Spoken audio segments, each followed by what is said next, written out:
செய்தி. வணக்கம். விவி செய்திகளுக்காக ஊர் செய்திகள் வாசிப்பது ஸ்பர்ணா.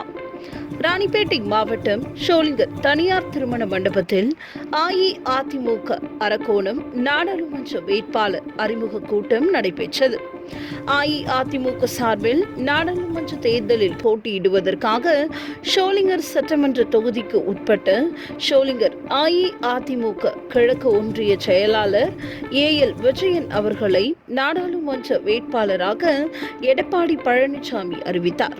இதனைத் தொடர்ந்து ஷோலிங்கர் தனியார் திருமண மண்டபத்தில் வேட்பாளர் அறிமுக கூட்டம் நடைபெற்றது.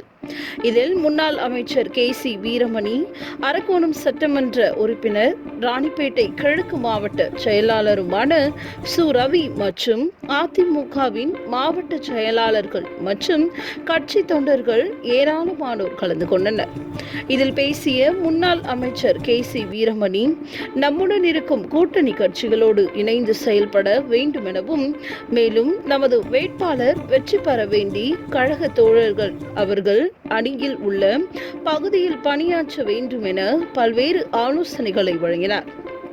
இதனைத் தொடர்ந்து பேசிய அரக்கோணம் சட்டமன்ற உறுப்பினர் சுரபி பேசுகையில், அதிமுக சார்பில் போட்டியிடும் ஏஎல் விஜயன் 4 லட்சம் வாக்குகள் வித்தியாசத்தில் வெற்றி பெற செய்ய வேண்டும் எனவும், மேலும் இந்த தேர்தலில் துரோகிகளையும் எதிரிகளையும் எதிர்த்து நின்று தேர்தலை சந்திக்க உள்ளோம் என சூசகமாக பன்னீர்செல்வம் மற்றும் TTV தினகரனை மறைமுகமாக சாடினார்.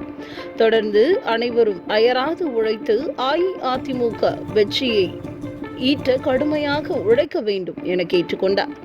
விவி செய்திகளுக்காக விஜய் மற்றும் பாஸ்கர்.